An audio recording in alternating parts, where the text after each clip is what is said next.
Welcome to our channel, where English becomes exciting. Today, we start the thrilling journey of one of history's most controversial figures, Adolf Hitler. Love him or hate him, his story is filled with dreams, failures, ambition, and power. From a small boy with big dreams to a man who changed the world forever, this is a story of Adolf Hitler like you've never heard before. Are you ready? Grab your headphones, sit back, and let's dive into this incredible tale that will improve your English and keep you hooked till the end. It all started on April 20th, 1889, in a small town called Braunau am Inn in Austria. A baby boy was born to Alois and Clara Hitler. They named him Adolf. No one knew this little boy would grow up to shake the world today as a child. Adolf wasn't special. He loved playing outside, drawing pictures, and imagining a big future. But life wasn't perfect. His father, Alois, was very strict. Alois wanted Adolf to study hard and get a government job just like him. But Adolf had a different dream. "I want to be an artist," he would tell his mother, Clara. His mother loved him deeply and supported his dream, but she couldn't change Alois's mind. Adolf's childhood was full of fights with his father. His father would shout, "Art is not a real job," and Adolf would stay quiet, hiding his tears. When he was 13 years old, his father died suddenly. Some people thought Adolf would feel free, but losing his father left a hole in his heart. Adolf started skipping school. He was once a good student, but now he didn't care. Teachers would say, "Adolf is smart, but he is lazy." All he wanted to do was draw. After finishing school, Adolf packed his bags and moved to Vienna, the capital of Austria. He was so excited. Vienna is a city of art. I will become a famous painter here, he thought. He applied to the Academy of Fine Arts, a big art school. But when the results came, his heart broke. He didn't get in. The school told him, "Your work is not good enough." Adolf felt humiliated. "I'll try again," he said. But the next year, the school rejected him again. He was devastated. Without school or job, Adolf's life became hard. He lived in tiny, dirty rooms and sometimes slept on the streets. He painted postcards and sold them to tourists for little money. "Why is life so unfair?" he often thought. During this time, Adolf's mother passed away. He was alone and angry. He started to blame other people for his failures. "It's not my fault," he would say. In 1914, everything changed. World War I started, and Adolf saw a chance to make his life meaningful. He joined the German army. "Finally, I'm part of something big," he thought. Adolf was brave in the war. He carried messages across dangerous battlefields and received 2 medals for his courage. But in 1918, Germany lost the war. Adolf was furious. "Our leaders betrayed us," he shouted. He felt Germany needed someone strong to bring it back to power. After the war, Adolf returned to Germany. The country was in chaos. People were poor and hungry. Many were angry about the war's end. Adolf saw this as his opportunity. He joined a small political group called the German Workers' Party. Adolf was a powerful speaker. When he spoke, people listened. His words were full of anger, passion, and promises. "Germany will rise again," he would say. Slowly, more and more people started following him. Adolf changed the name of the group to the National Socialist German Workers' Party, also known as the Nazi Party. He designed their symbol, a red flag with a black swastika. "This will become the most powerful symbol in the world," he declared. His speeches became famous. Thousands of people came to hear him. They believed in his dream of a strong Germany. But Adolf's ideas were dangerous. He blamed certain groups of people for Germany's problems and wanted to make Germany only for Germans. After World War I, Germany was in big trouble. People had no jobs, food was expensive, and many families were hungry. The country had to pay a lot of money to other nations because they lost the war. Germans were angry and sad. Adolf Hitler saw this pain. He told the people, "It's not your fault. I know who is to blame." His words gave people hope, but they also made them angry at others. Slowly, Adolf became a popular name. Adolf worked hard to grow his party. He held big meetings and gave loud, emotional speeches. "Germany can be great again," he shouted. People clapped and cheered. They believed in his dream. In 1923, Adolf tried to take control of the German government by force. This was called the Beerhole Putsch, but it failed.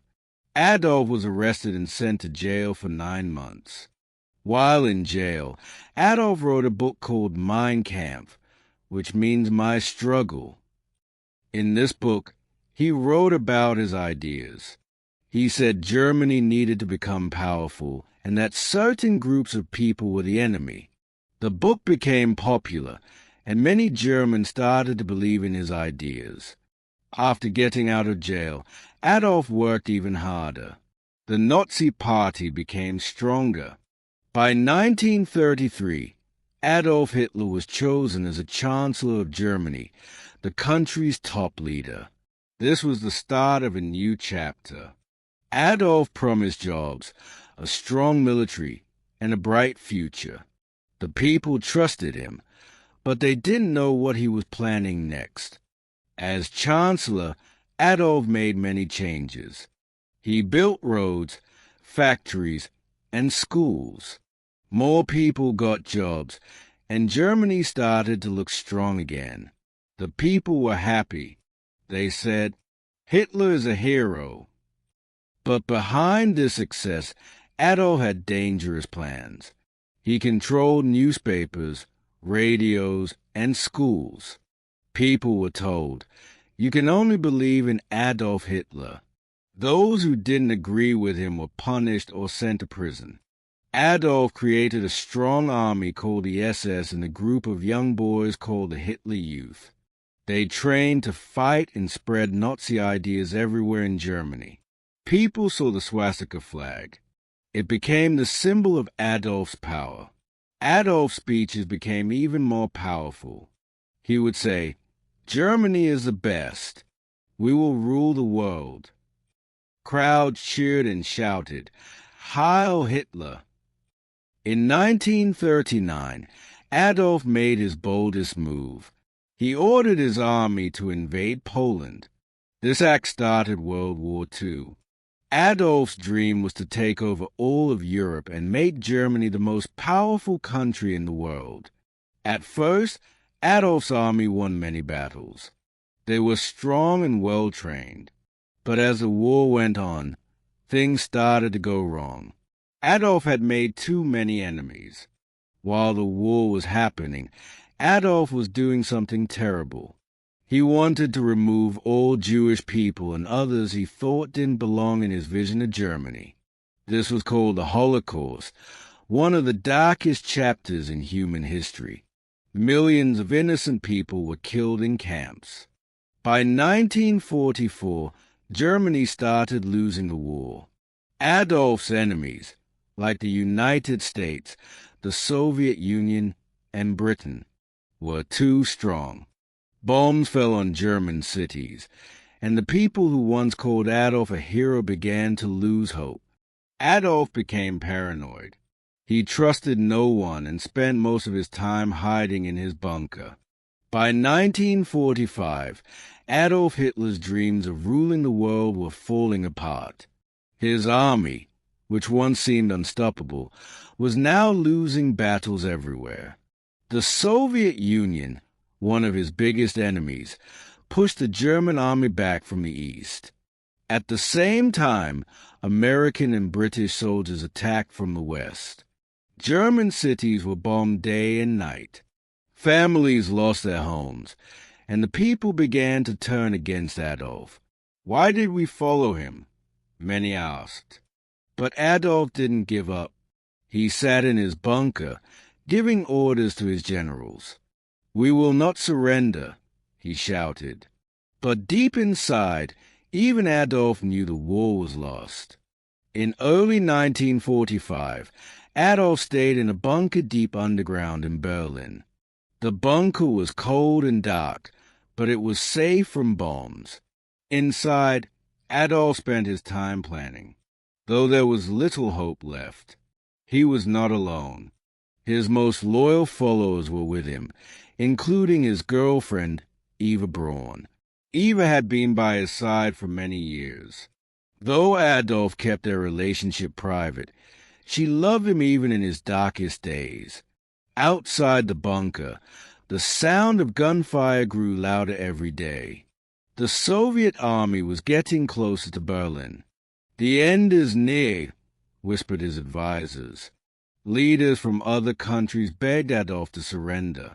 "Save the people of Germany," they said. But Adolf refused. He believed surrender was a sign of weakness. "If Germany loses, it is because the people were not strong enough," he said coldly. By April 1945, Berlin was surrounded. The Soviet army attacked the city from all sides. Buildings collapsed, fires burned, and people ran for their lives. On April 29, 1945, Adolf made a surprising decision. He married Eva Braun in the bunker. It was a simple ceremony with just a few people. "You've always been by my side, Eva," Adolf said. Eva smiled, even though she knew this was not a happy moment. After the wedding, Adolf and Eva spent hours together, talking about their lives and what they had done. They both knew the end was near. On April 30th, 1945, Adolf made his final decision. He called his closest followers into the bunker and told them, "I will not be captured alive." Adolf believed it was better to die than to let his enemies take him. He and Eva went to a small room. Moments later, they took their own lives. Adolf was 56 years old. When the Soviet soldiers reached the bunker, they found Adolf and Eva's bodies. The war in Europe ended shortly after. Germany surrendered on May 8, 1945. The people of Germany were left with nothing but ruins. Adolf's dream of making Germany powerful had instead brought destruction and sorrow. Millions of lives were lost because of his actions. After Adolf's death, the world worked to rebuild. Germany became a peaceful country. People remembered the horrors of the Holocaust and World War II to ensure such events never happen again. Today, Adolf Hitler's name is a reminder of the dangers of hatred, unchecked ambition, and misuse of power. Finally, his story teaches us every decision we make shapes our future. Adolf's choices led to pain and loss, not just for him, but for millions of others. This reminds us that every action, no matter how small, matters. We must choose wisely and always think about the impact our decisions have on others and the importance of compassion and unity. Hate and division only tear people apart. The world is a much better place when we come together, respect each other, and work towards peace. Life is too short for anger and judgment. By being kind and understanding, we can create a future filled with hope, not regret. So remember, choose love over hate, humility over pride, and unity over division. These simple lessons can make our world a better place. This was the story of Adolf Hitler, a man whose life changed the world forever. It's a story of dreams, power, and the mistakes that led to tragedy. Remember, history is not just about the past. It teaches us how to build a better future. Thank you for listening, and don't forget to like, share, and subscribe to English Avenue for more exciting stories that help you learn English while exploring history. See you in the next story.